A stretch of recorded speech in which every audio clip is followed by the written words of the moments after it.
Why is everyone moving to West Virginia? That's a good question. A few years ago, if someone told you they were thinking about moving to West Virginia, you'd probably assume that they had fractured their skull playing Frogger in real life. For the longest time, West Virginia was the go-to state when needing an example of extreme poverty and widespread addiction. These days, they still have those things, but not nearly as bad as they have in the past. And that's how a lot of people see West Virginia. That's because they only see the state on the surface. They go off of what they've heard in 3-minute clips on the news, or from some jackass in Oregon that makes a video about West Virginia and calls them all hillbillies. Most people have never visited West Virginia, and it's really not a populous state, so not a lot of people are from West Virginia. I made a video about West Virginia and got an email from a local radio station, and they basically wanted me to come visit. Here's the thing, I did. And now I love the state. The people at WTSQ in Charleston showed me the state's not filled with moonshine and hillbillies, at least not in the cities. In the last few years, people have started to warm up to West Virginia, and today we're looking at the 10 reasons more people are moving to West Virginia than actually leaving. Got it? Get it? Good. Let's take a look.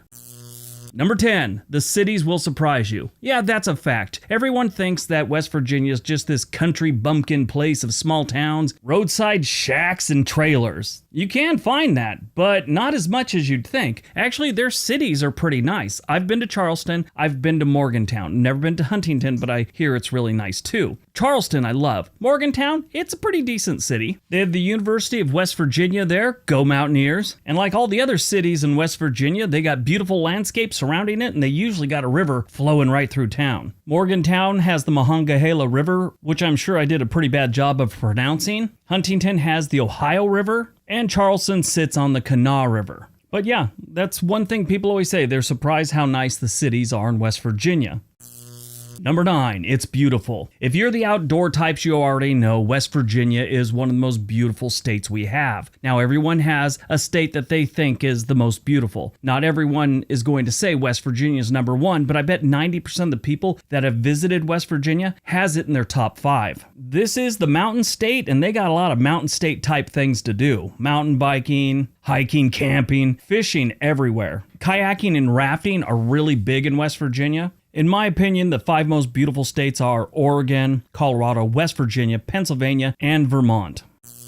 Number 8, the people. West Virginia, unfortunately, has to combat a number of unpleasant stereotypes, perhaps most notably that mining towns can be somewhat rundown and filled with uneducated people. Now, they have some of that, but it's not like as widespread as people think. I don't know if I'm lucky or what, but I've known one person in my life from West Virginia that was a total jerk, and he was only a jerk when he drank, and that was the guy I was in the army with. Now he's all clean and sober and a very religious man, so he got better. Every other West Virginian I know is just a wonderful person. They're kind, they're friendly, and they're very welcoming. Now, don't get me wrong, they do have their hollers, and some of the people up there get a little weird, but you can find something similar to that. Probably not as bad as the hollers of West Virginia in just about every state. But basically those hillbilly stereotypes you hear about West Virginia, you're not going to see them everywhere. You'd actually have to go looking for those people. Yeah, it's an unfair stereotype.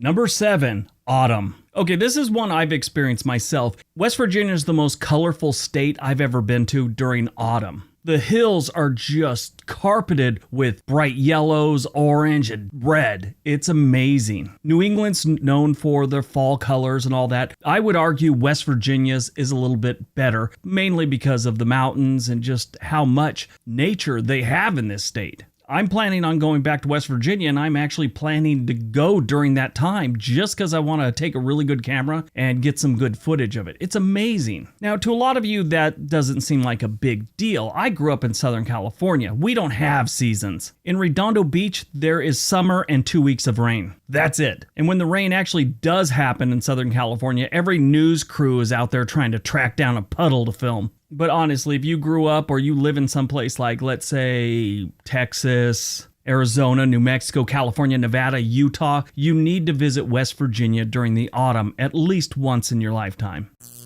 Number 6, the history. A lot of people don't realize how much history went on in West Virginia. If you like learning about history and going on tours for historic sites, you'll love West Virginia. They have communities like Harper's Ferry, which was attacked by John Brown. If you don't know, John Brown was an American abolitionist. He didn't want slavery. He was the leader of this group that decided they weren't just going to vote to get rid of slavery. They were going to attack plantations and places that had slaves. One of those places, for some reason, he decided to attack Harper's Ferry in West Virginia. He was eventually captured and executed for this Harper's Ferry incident. In 1861, the United States itself became massively divided over slavery, leading to the American Civil War, as we all know. The western regions of Virginia split with the eastern portion politically. This divided the state, and they were never a single state again. In 1863, the western region was admitted into the Union as a new separate state. Initially, it was planned on being called the state of Kanawha, which the Kanawha River flows right by Charleston,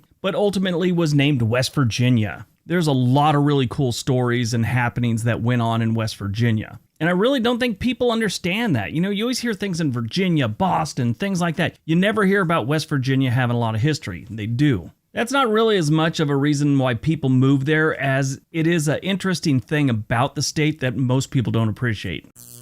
Number 5, great for remote workers. Yep, West Virginia has become the hot spot for remote workers. It's one of those states that's offering money for you to move there. If you check out MakeMyMove.com, they have all kinds of information on all the different states, but West Virginia is one of them. They're pushing hard for it too. It's like Morgantown will give you $20,000 to move there if you're like a tech worker. But with West Virginia being as cheap as it is, which we'll get to later, and good internet infrastructure, it's a solid move. I mean, even if they don't have internet where you want to move to, or decent internet, I should say, you have Starlink. And that should cover just about anything you need to do online these days. But honestly, if you've got like student loans, things like that, and you want to try and get on top of that type of stuff, take a job in West Virginia, a remote job, work from there. Your cost of living's low. You'll be able to get ahead of the game. And that's one of the largest demographics moving to West Virginia. It's the remote workers.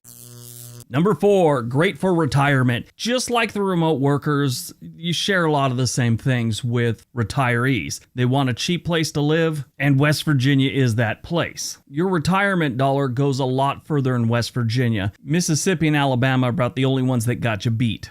They have a lot of communities for retirees in West Virginia, along with great health care. And that's one of the other largest demographics of people moving to West Virginia. Sure, they do have some pretty harsh winters, which retirees tend to try and stay away from, but the amount of money you'll save might make it worth it. Number 3, the music scene. West Virginia is all about their music, and I mean going way back to when they were playing Appalachian folk music, fiddling, ballad singing, and today's music scene where you can hear amazing bands like Hello June. They're from Morgantown. There's a band, I believe they're from Charleston, that's called Quiet, spelled Quiet without the U. But Hello June, I've been listening to a ton of them lately. It's not all just like country and folk music in West Virginia, even though a lot of bands you do hear a hint of it in their music. It's an amazing place for music, and they have festivals every single week, it seems like.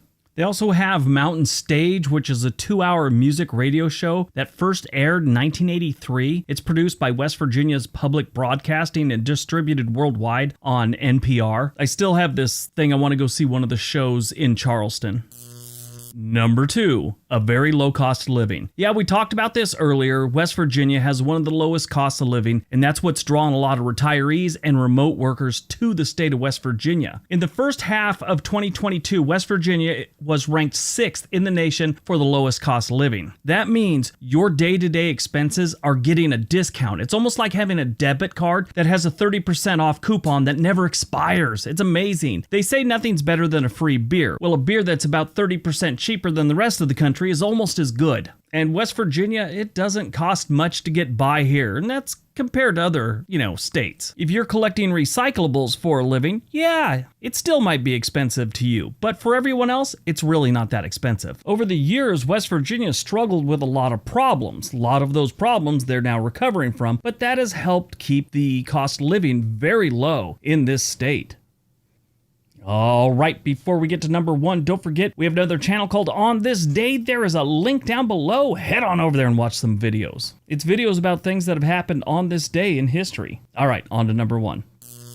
And number 1, real estate. That's right, overall, West Virginia has the cheapest real estate in the nation right now. I shouldn't say right now, it has for a long time. The most expensive place to buy a house in the United States right now is Hawaii, and their median home value is $636,000. Okay, California is a lot better, $538,000. Now that's the median, that's not the average. Obviously, those places have multi-million dollar homes, and a lot of them. West Virginia, their median home value is $123,000. That's less than the middle of the road for all the states, which is $235,000. That would be Minnesota. So it is cheap to live and it is cheap to buy a home in West Virginia, so why wouldn't you? Sure, it's got a bad reputation in a lot of different places, but I think it's not really deserved anymore, and their winters can get harsh. That's about it. But if you're willing to overlook some stereotypes, buy a thick jacket, you could save a lot of money moving to West Virginia. Your retirement can be a lot more comfortable, and you could pay off student debt. You could save up money to buy a house someplace else by spending a few years in West Virginia. If you do think about moving to West Virginia, there's always a link below in my description area for a website called Home and Money, and they'll get you in touch with a realtor in any area in the United States, and they got mortgage calculators on their website, all kinds of good stuff.